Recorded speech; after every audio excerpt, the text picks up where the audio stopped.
Yes, welcome back friend. This is Sadiq Hussain and you are watching Biologism. So आज की video में हम बात करने वाले हैं जो कि हम पिछले जो चैप्टर नंबर 1 की वीडियो नंबर 1 आपने लोगों ने देख ली होगी। अगर नहीं देखी तो ऊपर जो आइकॉन बटन आ रहा है कॉर्नर में, वहाँ पे आपको लिंक मिल जाएगा, वो देख लें। उसी वीडियो से लिंक ये वीडियो है जिसके अंदर हम ये स्टडी कर रहे थे कि हम सेल को कैसे स्टडी कर सकते हैं और कौन कौन सी टेक्निक्स होती हैं जिन टेक्निक को अप्लाई करते हुए हम सेल के फंक्शन को या सेल के अंदर जो ऑर्गेनेलीज मौजूद होती हैं उनको स्टडी कर सकते हैं। सो बेसिकली हमने क्वेश्चन ये स्टार्ट किया था हाउ टू स्टडी सेल, ठीक है, ये हमारा क्वेश्चन था। इस क्वेश्चन को बेसिकली हम क्या कर रहे हैं, आंसर कर रहे हैं, ठीक है। सो हम स्टार्ट करते हैं प्रॉपर्ली। आज का हमारा जो टॉपिक है उसी की कुछ टेक्निक्स जो हमारी रह गई थी उनको स्टार्ट करना है। सो चैनल को सब्सक्राइब कर लीजिए एंड या we are starting with tissue culture technique today. Tissue culture technique क्या होती है, मैं थोड़ा सा आपको आइडिया दे देता हूँ कि ये हमारे पास एक ऐसी टेक्निक होती है जिसके अंदर हम एक लिक्विड मीडियम लेते हैं। उस लिक्विड मीडियम के अंदर बेसिकली हम उस मीडियम के अंदर एडिक्वेट फूड भी डालते हैं, मिनरल साल्ट भी डालते हैं, और एक सेल को ग्रो करने के लिए जिन सब्सटेंसेस की ज़रूरत होती है वो भी हम क्या करते हैं उसके अंदर डालते हैं। और फिर हम क्या करते हैं उनके अंदर किसी भी सेल को, चाहे वो प्लांट का सेल है चाहे वो एनिमल का सेल है, उसको हम डालते हैं और फिर उसको ग्रो करवाते हैं प्रॉपर्ली। तो ये टेक्निक हमारे पास क्या कहलाती है, टिश्यू कल्चर टेक्निक कहलाती है। अगर आप यहाँ पे देखें तो इसके अंदर हम सेल को कल्चर करते हैं और ये जो कल्चर है सेल को ये लिक्विड मीडियम के अंदर किया जाता है, ठीक है। और जो टिश्यू कल्चर टेक्निक है इसके अंदर हम स्मॉल पीसेस ऑफ सेल डालते हैं grown in a medium, liquid medium या फिर सॉलिड मीडियम। ये लाजमी नहीं है कि आपके पास वो मीडियम जो है वो हमेशा लिक्विड होगा, आपके पास सॉलिड मीडियम भी हो सकता है। In case of plant tissue हम स्पेशली रूट्स या शूट्स के जो टिप्स होते हैं उन सेल के जो है वो टिश्यूज लेते हैं। रीज़न ये है कि उन सेल्स को हम मेरिस्टेमेटिक टिश्यूज जो है वो कहते हैं।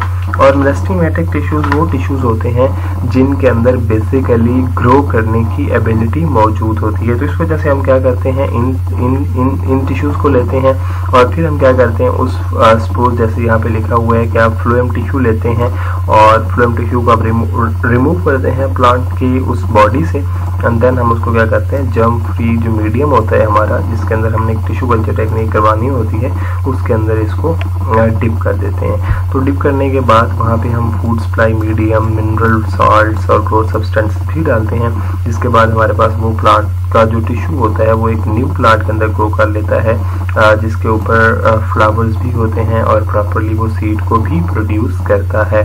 हम इसमें एग्जांपल पढ़ लेते हैं एनिमल टिश्यूज़ की। तो एनिमल टिश्यूज़ को भी इसी तरह इंडिविजुअल सेल के तौर पर जो है या सिंगल लेयर ऑफ सेल के ऊपर जो है वो एक कंटेनर के अंदर ग्रो करवाया जाता है। लेकिन याद रखिएगा कि जो एनिमल टिश्यूज़ होते हैं इनके अंदर स्पेशली जो अबनॉर्मेलिटी होती है सेल के अंदर उन सेल्स को हम स्टडी करने के लिए जो है वो टिश्यू कल्चर करते हैं। जैसा कि आपके पास कैंसर के सेल हैं या कोई भी म्यूटेजेंस आते हैं, म्यूटेंट सेल होते हैं, उनको स्टडी करने के लिए हम क्या करते हैं टिश्यू कल्चर जो है वो अप्लाई करते हैं। नेक्स्ट जो हमारे पास टेक्निक होती है उस टेक्निक को हम बेसिकली बोलते हैं क्रोमेटोग्राफी टेक्निक। क्रोमेटोग्राफी टेक्निक क्या है, ये एक ऐसी टेक्निक है जिसके अंदर बेसिकली 2 फेजेस होती हैं, एक आपकी मोबाइल फेज होती है और एक आपकी स्टेशनरी फेज होती है। जैसा कि आप जानते हैं स्टेशनरी एक ऐसी फेज होती है जो कि साकिन होती है, मूव नहीं कर सकती, और मोबाइल फेज आपकी मोबाइल फेज को कहते हैं, ठीक है, जो कि मूव कर सकती है। तो ये एक ऐसी टेक्निक है जिसके अंदर 2 मिक्सचर जो हैं उनको हम सेपरेट करते हैं एक दूसरे से, और इसमें 2 मिक्सचर को हम सेपरेट करेंगे on the basis of 2 phases, one is stationary and other is mobile phase. अब अगर आप यहाँ पे थोड़ा सा गौर करें तो ये आपके पास सॉल्वेंट है उसके अंदर हमने एक पेपर को डिप कर रखा था। ये केमिस्ट्री के अंदर प्रैक्टिकल है, होपफुली अब वहाँ पे करेंगे। तो यहाँ पे क्या होता है, पेपर क्रोमेटोग्राफी हमारे पास एक ऐसी क्रोमेटोग्राफी की टेक्निक है जो कि बहुत सिंपल है और वाइडली यूज की जाती है। अब कलर अगर आप देखें तो ये सॉल्वेंट के अंदर कलर मौजूद थे और इन कलर ने इस पेपर के ऊपर क्या करना शुरू कर दिया, फ्लो करना शुरू कर दिया। तो फिर हम यहाँ से कलर की, क्योंकि डेंसिटीज जो हैं और कलर की जो क्या कहते हैं मूव करने की एबिलिटी है वो हर एक की डिफरेंट होती है, तो इस वजह से हम डिफरेंट कलर को क्या कर लेते हैं, इजीली यहाँ से सेपरेट कर लेते हैं। देन हमारे पास आती है इलेक्ट्रो प्रोसेस। इलेक्ट्रो प्रोसेस एक सेपरेट टेक्निक है जिसके अंदर बेसिकली हम क्या करते हैं, कुछ भी मॉलिक्यूल्स होते हैं उनको सेपरेट करते हैं on the basis of their size, shapes, molecular weight and surface charge. Electro process के अंदर आपने याद रखना है, यहाँ पे चार्ज की बात आती है और चार्ज आपके पास दो किस्म के होते हैं, एक पॉजिटिव चार्ज होता है और दूसरा आपके पास क्या होता है, नेगेटिव चार्ज होता है। तो इस चार्ज की बेस पे कि किसी भी सब्सटेंस की सरफेस के ऊपर कौन सा चार्ज मौजूद है, उन चार्जेस को हम क्या करते हैं, उन चार्जेस की बेस पे हम उन चीज़ों को अलग करते हैं। ये एग्जांपल हम आगे पढ़ेंगे कि हम इनको कैसे अप्लाई कर लें। जैसे यहाँ पे उन्होंने एग्जांपल भी दिया है कि मैक्रोमॉलिक्यूल से जैसा कि आपके पास है, चाहे न्यूक्लिक एसिड है, प्रोटीन है, ये वाले क्या किए जाते हैं, इस इलेक्ट्रो प्रोसेस के थ्रू सेपरेट किए जाते हैं। प्रोसेस क्या होता है इसका, हम ये करते हैं कि हम एक जेल लेते हैं और उस जेल के अंदर जो है उसको सैंडविच कर देते हैं between glass and plastic plate. यानी हमने क्या किया, एक जेल ली और जेल के इर्द गिर्द हमने क्या कर दिया, एक साइड पे हमने गिलास रख दिया। गिलास क्या होता है, गिलास बेसिकली शीशा है जो कि उस इलेक्ट्रो प्रोसेस जो मशीन है, जो ऑपरेटर्स है, उसकी वॉल है, और दूसरी साइड पे हम क्या करते हैं, उसके इर्द गिर्द प्लास्टिक प्लेट लगा देते हैं। और प्लास्टिक प्लेट लग जाने की वजह से जब आप जेल को सैंडविच कर देते हैं तो that become the viscous slab. ठीक है, अब फिर क्या होता है, इस स्लैब के जो दो एंड्स होते हैं उनको हम साल्ट सॉल्यूशन के अंदर सस्पेंड कर देते हैं। सस्पेंड करने का मतलब ये है कि आपने उसको लटका दिया है एक साल्ट सॉल्यूशन के अंदर और वहाँ पे आपने उनको कनेक्ट कर दिया है with electrodes to a power supply या पावर सोर्स। अब इलेक्ट्रोड्स क्या होते हैं, आपने बैटरीज देखी होंगी, ठीक है, उन बैटरीज के ऊपर दो टर्मिनल होते हैं, एक आपका टर्मिनल पॉजिटिव टर्मिनल कहलाता है और एक आपका नेगेटिव टर्मिनल कहलाता है। तो ये जो दोनों टर्मिनल्स होते हैं, इन टर्मिनल को हम जो है वो इलेक्ट्रोड कहते हैं। तो वो जो हमारे पास डिस्कस स्लैब बना है जिसमें सैंडविच है gel in between of glass and plastic, उसको हमने क्या किया, इस टर्मिनल के साथ या इन इलेक्ट्रोड के साथ जो है क्या करते हैं, हम अटैच कर देते हैं। तो जैसे ही आप अटैच करेंगे और अटैच करने के बाद आप इसको वोल्टेज अप्लाई करेंगे, तो वोल्टेज अप्लाई करने की वजह से जो भी आपके मॉलिक्यूल्स होंगे जिनके ऊपर बेसिकली सरफेस चार्ज मौजूद है, वो सरफेस चार्ज एक दूसरे से मूव अवे जो है वो मूव करना शुरू कर देंगे। इसमें हो गया क्या, अगर आप यहाँ पे देखें तो इस केस के अंदर ये आपके पास क्या है, एक सॉल्यूशन है जिसके अंदर ये एक क्या कहते हैं नेगेटिव इलेक्ट्रोड है या नेगेटिव टर्मिनल है और ये आपके पास क्या है, पॉजिटिव टर्मिनल है। और यहाँ पे वो आपका जेल का जो स्लैब, जो विस्कस स्लैब मैंने आपको बताया है, वो मौजूद है।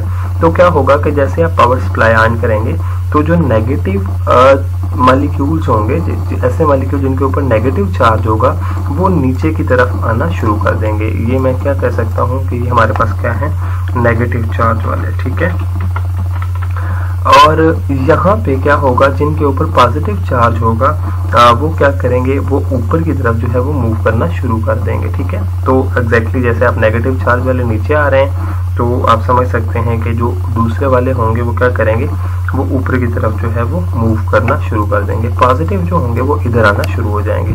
तो इस तरह क्या होगा कि मॉलिक्यूल्स को हम थ्रू इलेक्ट्रो प्रोसेस जो है वो जेल, इस प्रोसेस को जेल इलेक्ट्रो प्रोसेस का नाम भी दिया जाता है क्योंकि इसके अंदर जेल यूज हो रही होती है। तो फिर हम क्या करते हैं, इन मॉलिक्यूल को इस तरह सेपरेट कर लेते हैं एंड देन जब उनकी जेल इलेक्ट्रो प्रोसेस हो जाती है तो उसके बाद जो मॉलिक्यूल हमारे पास आते हैं उनको हम स्टेन करते हैं। स्टेनिंग का प्रोसेस हमने कल पढ़ा था, अगर आप लोगों ने वो वीडियो नहीं देखी और आपको नहीं समझ के स्टेनिंग क्या होती है तो अगेन आई बटन के अंदर जो है वो स्टेनिंग का प्रोसेस आ रहा होगा, आप उसको वहां से देख सकते हैं, या आप हमारे चैनल पे प्लेलिस्ट के अंदर जाके पार्ट 1 की जो वीडियो है वो टेक्निक्स की देख सकते हैं।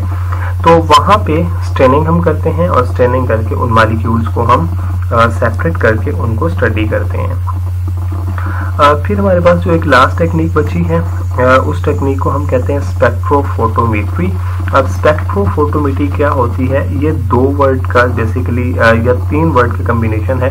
स्पेक्ट्रो कहते हैं बेसिकली देखना या एक ग्राफ बनाना, और फोटो कहते हैं लाइट को, और मेट्री कहते हैं मेजर करने को। ठीक है, तो ये बेसिकली हमारे पास एक ऐसा इंस्ट्रूमेंट होगा, एक ऐसा प्रोसेस होगा जिसके अंदर हम क्या करेंगे, किसी भी मॉलिक्यूल के अंदर से, किसी भी सेल के अंदर से लाइट को पास करवाएंगे।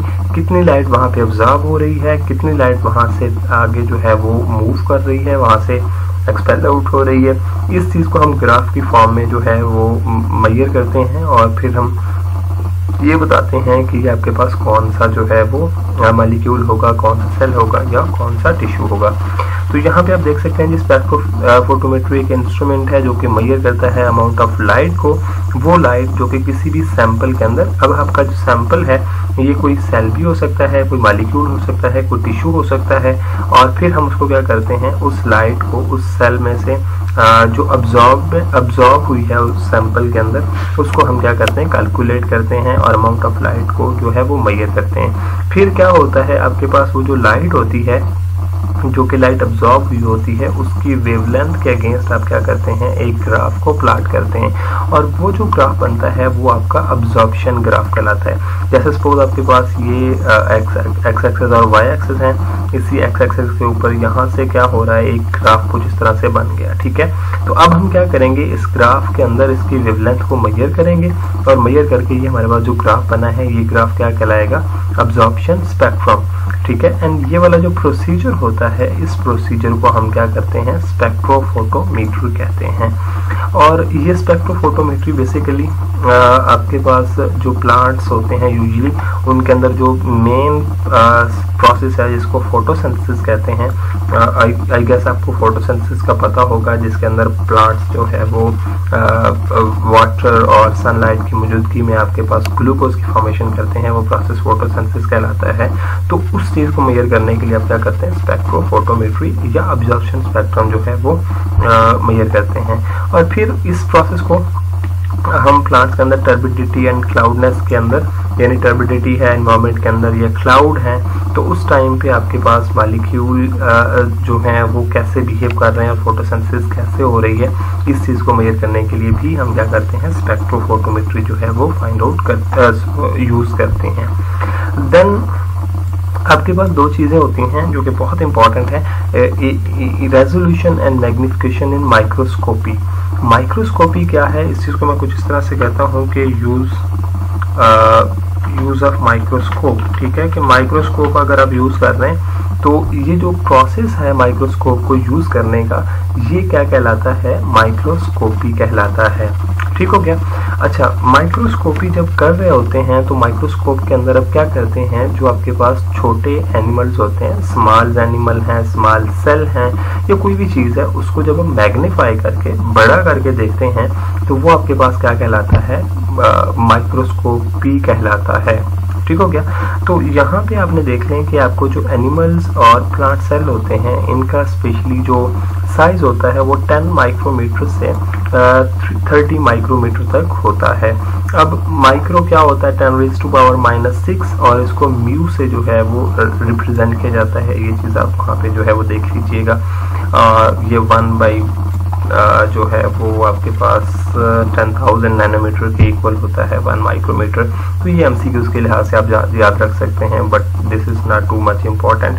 माइक्रो आप ये याद रखिए कि 10⁻⁻⁶।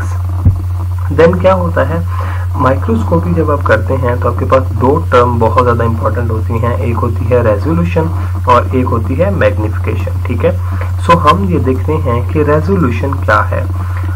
रेजोल्यूशन बेसिकली ये है कि आपके पास कोई से 2 पॉइंट्स मौजूद हैं और वो 2 पॉइंट्स एक के दरमियान एक ऐसा स्मॉलेस्ट डिस्टेंस जिससे उन दोनों को सेपरेट किया जा सके, वो क्या कहलाते हैं, रेजोल्यूशन कहलाते हैं।